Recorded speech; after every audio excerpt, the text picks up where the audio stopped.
Trying to predict the future is a discouraging and hazardous occupation. Look at the incredible changes. What is up, everybody? Jeremy Eisenfire here, and welcome to the channel. Well, here we are, folks. The day has officially arrived, where we are finally getting a first look at the highly anticipated sequel to 28 Years Later, entitled The Bone Temple, as we now have our first official trailer. And with it, an interesting look at what we can expect to see from the upcoming second installment. The highly controversial ending to 28 Years Later certainly left audiences a little bit divided. The tonal shift at the end of the film was not only vastly different from everything that came before it, but also left some fans wondering just where exactly was this trilogy going to go from here. And with the introduction of Jimmy Crystal, many fans were left to wonder if we were about to head into some very strange territory, and it appears that's exactly where we're going. The trailer starts off with a few beautiful shots of the Bone Temple, followed by a famous narration from Arthur C. Clarke, from a 1964 episode of Horizons, where Clarke goes on to predict many different accurate things about the future, and what it could potentially look like. Trying to predict the future is a discouraging and hazardous occupation. It may not even exist at all. He not only talks about how predicting the future can be a discouraging or even hazardous occupation, but even goes on to state that it might not exist at all, which definitely has a lot in common with the world of 28 years later, at least with inside the quarantine zone, as the people living there had no idea that they had no future to speak of before the outbreak, as we see an interesting shot of the train showcasing both past and future, both before the outbreak and after the outbreak, showcasing the damage that the passage of time has done to the train, with one of the present-day shots appearing to show Dr. Kelson inside the train, as we begin to hear a remixed version of the song "Oh Death" beginning to play in the background, which is very fitting for Dr. Kelson's character, as I believe he could be the physical embodiment of death within the 28 Years Later franchise. Oh, I am death, none can excel. As we then see a crow, another representation of death, eating some kind of flesh just outside the Bone Temple, followed by a shot of Dr. Kelson lighting up a match inside what appears to be some kind of bunker, as we see the pictures from his old life, indicating that he once had a family. As we continue to hear the quote from Arthur C. Clarke continue about taking things for granted that will one day be gone. Many of the things we take for granted will one day pass away completely. Which could potentially be a reference to some of the things that Kelson himself took for granted, of which not only the photos of his family could be a representation of, but also his library and record player as well. After all, at times people do tend to take the simplest of things like family, literature, and music for granted, and sometimes don't realize their true value until they're gone. And with the pictures of Dr. Kelson's family hanging on the wall, I get the feeling that we are going to get a proper backstory for him in this film, as it is said that they are going to be diving deeper into his origins. But next we see a shot of the Alpha and Dr. Kelson, as the two are seemingly staring at each other standing across a field, making me wonder if this is a flashback of sorts to the first time that Dr. Kelson encountered the Alpha, as we did also hear that the relationship between the Alpha and Dr. Kelson is also going to be heavily explored in the film, and is going to be a big part of the narrative, as we see a shot of Dr. Kelson preparing to use his blow dart on the Alpha when he suddenly changes his mind, as the two slowly move towards each other, with the quote from Arthur C. Clarke continuing in the background. When that time comes, men will no longer communicate. With the line about not being able to communicate with each other likely referring to the infected, and how they can no longer communicate with humans like they used to. Although the line about the lack of communication could also be referring to the world that they live in inside the quarantine zone, and how the remaining humans tend to communicate with violence instead of words. One of the aspects of the new 28 Years Later trilogy has been exploring the darker side of humanity, and who really is the ultimate villain and the ultimate danger, humans or the infected. As next, the quote from Arthur C. Clarke continues. We may have diseases and barbarism. And in this segment, we hear him speaking not only about diseases, but about barbarism as well, and during which we see representations of both.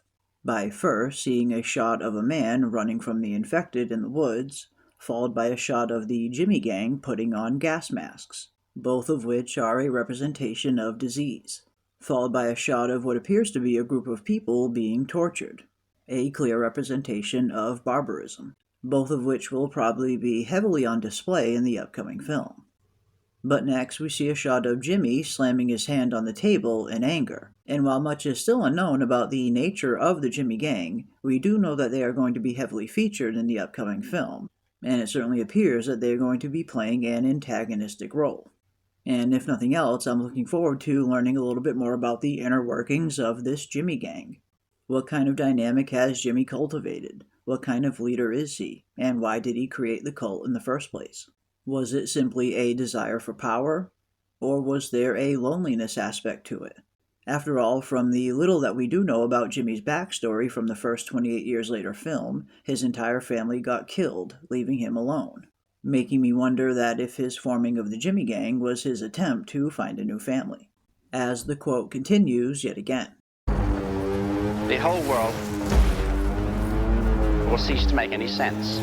As we see a shot of Dr. Kelson burning bodies by the fire, a shot of one of the Jimmy Gang members looking at something through binoculars, followed by a shot of the barren landscape inside the quarantine zone, which, if nothing else, is very fitting for the poem's line, how the world will cease to make any sense, just like the world of the infected. As next, we see a very intriguing shot of what appears to be Jimmy and the entire gang entering the Bone Temple at night. One thing we have recently learned, based on the new information that has recently come out about the Bone Temple, is that Dr. Kelson and the Jimmy Gang are going to be on a collision course, with Spike caught in the middle, which could potentially make this shot Jimmy and the gang taking over the Bone Temple from Dr. Kelson. But I suppose the question as to exactly why still remains. What exactly has happened between Dr. Kelson and the Jimmy Gang? Why exactly are they on a collision course with one another? And what kind of unknown history do the two have? And with Spike caught in the middle, I get the feeling he is going to have to make a choice by the end of the film as to who to help. It's said that Spike is going to act like a narrative bridge between the first two films, and how he grounds the movie in reality, as it continues to get stranger, darker, and more unpredictable. But next we get another line from the quote from Arthur C. Clarke. Look at the incredible changes we've experienced.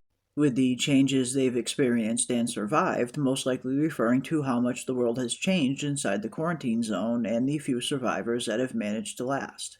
As we see a shot of the Alpha grabbing someone, a shot of the Jimmy Gang watching someone burn to death, and a shot of a couple running through the woods, followed by what appears to be a shot of the Alpha walking up to Spike. Although I get the feeling that this was cleverly edited in the trailer to make it look like the Alpha was walking up to Spike, when in reality, these are probably two totally different scenes. But if nothing else, we do get this shot of Spike in full-on Jimmy Gang attire, which does line up with some of the recent information we have just learned about the Bone Temple, stating that Spike is forced to join the Jimmy Gang. And if nothing else, it should be pretty interesting to see Spike continue his hero's journey while being caught between these two warring factions, both of which have two very different visions on what it takes to survive in this world, with one being more clinical and obsessive, and the other being chaotic and cultish. So it should be interesting to see Spike navigate these new waters, while continuing to find his way in this new world. But next we get an interesting shot of Jimmy approaching Dr. Kelson at the Bone Temple, another shot of one of the Jimmy Gang members taking out an infected, and another shot of that same couple we saw earlier running through the woods approaching a fence, followed by the final line of the Arthur C. Clarke quote. And yet even greater changes are still to come. And with the final line alluding to greater changes still yet to come, I can't help but wonder if the rage virus isn't quite done evolving yet, or if the greater changes are referring to humanity's evolution, as we get this eerie shot of something seemingly emerging from a pile of bodies, followed by a line from Jimmy himself asking, "Are you ready?" as we see a shot of a bloody Spike, followed by a shot of the Alpha throwing someone out of the train, and him letting out a big roar. As the trailer then ends with a shot of one of the Jimmies on top of Spike holding a knife to his mouth, followed by a mysterious figure dancing at the Bone Temple as a ring of fire begins to go up around it. Overall, the trailer does a pretty decent job at giving us a nice look at the film without spoiling too much of the plot. You definitely get the sense that this collision course that the Jimmy Gang and Dr. Kelson are on is going to be a major part of the film. But I'm also looking forward to seeing how they are going to explore the origins of not only Dr. Kelson, but also how he first encountered the Alpha as well. Unfortunately, we didn't get a look at Jamie in this upcoming trailer, so it's hard to tell exactly what his storyline is going to be in the Bone Temple, but I have to imagine he is going to be departing from the settlement and searching for his son Spike. And while we still don't know a whole lot about what Cillian Murphy's role is going to be in the film, we do have confirmation that he will at least be appearing. But my guess is that we're not going to see a whole lot of him until the very end of the film, most likely setting up the bigger role that he is said to have in the third and final film in the trilogy. As according to Danny Boyle, the third film is going to be Jim's story. But overall, I am looking forward to seeing what happens in this next installment.